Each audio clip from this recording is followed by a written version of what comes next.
All right, guys, so if you've been watching the channel, which if you haven't, what's wrong with you? Why have you not been doing that? Just let's take a moment and just have an intervention for you, right? Go back and watch the other videos on this channel because it's good stuff. But anyway, I did an unboxing of the WA-73 preamp with EQ by Warm Audio. I've been using it for a while now, so let's talk about it. Was it worth the investment? Do I like it? Do I not like it? Are there things I like and don't like? How do I feel about it? What does it sound like? We're gonna do that right now. Let's get into it. Let's go. At McCray Music. All right, how you doing, guys? You doing well? I hope you're doing well. I'm richly blessed. I pray that you are as well.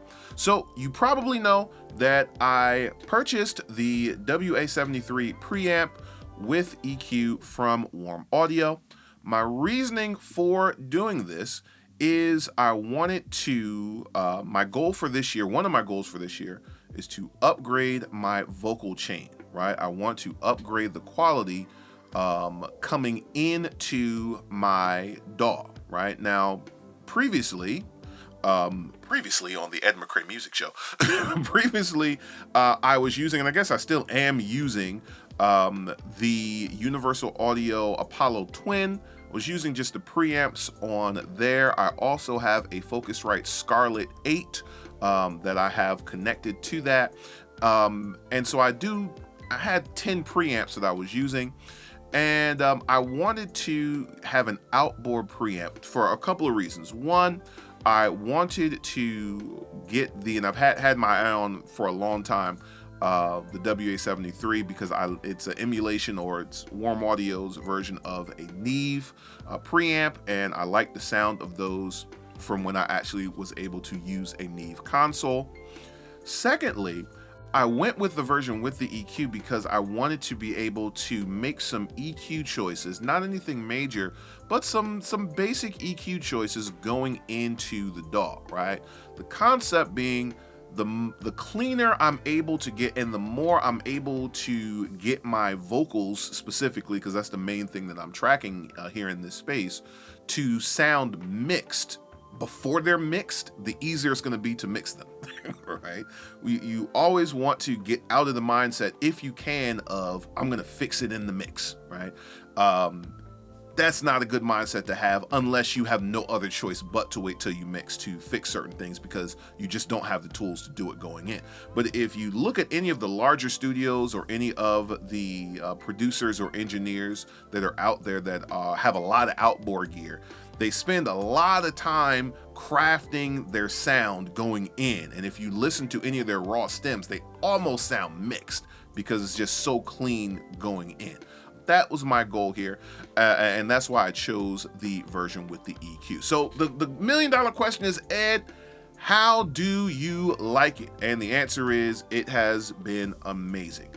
It has done everything, all the things, the reasons for me upgrading or going towards this particular preamp, all of my reasonings, it fulfills all of those things. And that's a beautiful thing, right? It's nothing worse than having a goal and upgrading or investing in something and it just falls short of the things you're trying to do.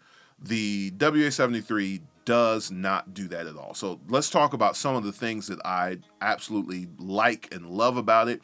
And, you know, there's always some dislikes, so we'll get into a little bit of that as well. The first thing that I noticed right off the bat, and you probably heard me comment on it when I took it out of the box, is just the sturdiness of it, right? When you take this piece of equipment out, right, you know, all right, I'm dealing with a piece of equipment here, right? It's not cheap, it's not flimsy, right? It's sturdy, it's solid. All the knobs, the controls on it, sturdy, solid, right? And there's just something different about that. Right? And that might seem trivial, but there's something different about that to feel like you've gotten your money's worth out of something just by the look and the feel of it, right? So that was very important, and that was, you know, a very good thing. I like the fact that on the front of the preamp there is access to a XLR port or connector for a microphone, and also a TRS port for instrument cable. That is fantastic, right? That's great for workflow, for ease of use, right? And I've used it, right? I actually have a tie line or snake where I actually go in and typically connect microphones for, when I'm recording vocals. But I have at times just at my desk, I just want to record something real quick and use the microphone right there at my desk. I've just jacked right into the front of the preamp, can go ahead and record. That's great, right? If I have a guitar or bass player come in, I can just plug them right in. I don't have to climb behind anything to get to stuff, right? That is huge, right? The EQ is great, right? It does exactly what I wanted to do, and it is optional. I like the fact that there is an option to engage or disengage the EQ. If for some reason I don't want to use it, I can just turn it right off. That is amazing. Also, it has a separate output control. And now this is my first outboard preamp. Maybe that's a common feature on most preamps. Most of the preamps that I have used, or most all the preamps I have used before, have come right on my audio interface, right? So there's no output control. You would go and control that in the DAW. But on the front of the WA-73, there is an output knob. This is great because it gives me flexibility. I can choose how much I want to drive the preamp and get the sound of the transformer in. And I can balance that out with the output knob. If I don't want to drive it so hard, I can dial it back and then use the output knob to gain my signal up a little bit going into the DAW, and vice versa, right? I can drive it a little bit harder and dial back the overall output. So that I'm not, losing headroom going into the DAW, right? So that is a really great feature. Again, might be a common thing on most outboard preamps. I don't know. This is my first outboard preamp, so I'm excited about that, right? So that's pretty cool. So the question is, what does this preamp actually sound like? And I'm gonna play you some vocals that I've recorded through this. These are all background vocal stacks. I did 5 stacks of each vocal. You'll hear also some other vocals coming in the background. I have a couple stacks of those. There is no processing going on here in the DAW. There is no EQ. I do have the Slate Digital version of the Distressor compression plugin on there, simply because I record into that. So that's the only thing that's there. There's no EQ, there's no pitch correction. This is just the raw sound of the preamp. So let's take a listen and see what it sounds like.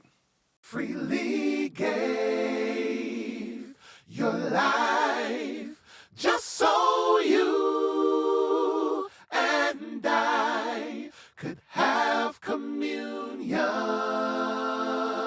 You gave it all gently, yeah, and I. All right, that's clean, man. Like, it almost sounds like it has processing on it. And it does not, right? Just to prove this to you, if I go into a mix view over here and we take a look, that's these vocals here, no processing. Freely gave your life just so you. Right, only thing that's running on there is, like I said, the Slate Digital version of the Distressor. So that's just the raw sound of the preamp, and it sounds great. I've got a little bit of EQ there where I'm kind of just making a couple of adjustments. I also have the tone button engaged. I found that, and just looking at the documentation, it recommended using that if you're using a dynamic microphone. This was all recorded using the Shure SM7B. I tried it without the tone button. I tried it with it, and I liked it with the tone button. It added a little bit more of that analog warmth, a little bit more of that transformer, and it's absolutely fantastic, right? So that's what it sounds like. Now, the one dislike, I only have one dislike, is that when it comes to the EQ, the gain knobs for the 3 bands of the EQ, it's a 3-band EQ, the gain knobs do not lock. They're not indented, right? So the frequencies are, so you can lock into a specific frequency. The gain knobs are not. All right, which I don't like. I wish that they were kind of indented as well. And I get it, with a gain knob, it's a little bit more difficult to do that because you want to give more flexibility. But things can happen. And I guess my concern, and where I have it, there's not a lot of traffic or anything, but I also have an 8-year-old who likes to touch things, right?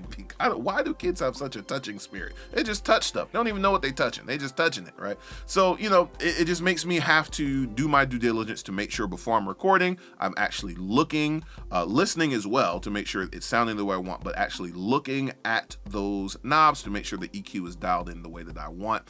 So if there was one thing that I would change about it is if there were a way to lock those so that they could go to specific predefined positions, that would be great. But that's a minor ask, right? Overall, I absolutely love it. I'm very happy with the investment that I made. And when the time comes for my studio to expand and I'm in a space where I need to record or have space or the ability to record multiple vocals at once or multiple instruments at once, I will absolutely be adding at least one more, if not several more of these into my rack at some point. That's how much I like it. That's how much I believe in it. It is fantastic. All right, guys, you know that I like to show you these products on actual websites so you can see how much they cost and decide to make the investment if you want to do so. So here we are on Sweetwater's website.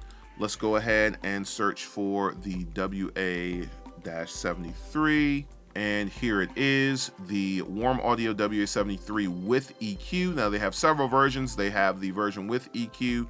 They have the version without the EQ, it's just preamp, and they also have a stereo version, which is not displayed here right now. As you can see, the one that I have, which is the one with the EQ, is right now going for about $800. The preamp model without the EQ is $650, and the stereo version is gonna, of course, cost you a bit more. It's going to be about $1,600 for the stereo with EQ and a little over $1,000 for just the regular stereo preamp. All right. So again, if you want to make that investment, I definitely think that it is well worth it. If that is something you need, again, always think about why you are making that investment. Does it make sense? Do you have a specific reason to do it? Or else there's always something you could buy, always something you could spend money on.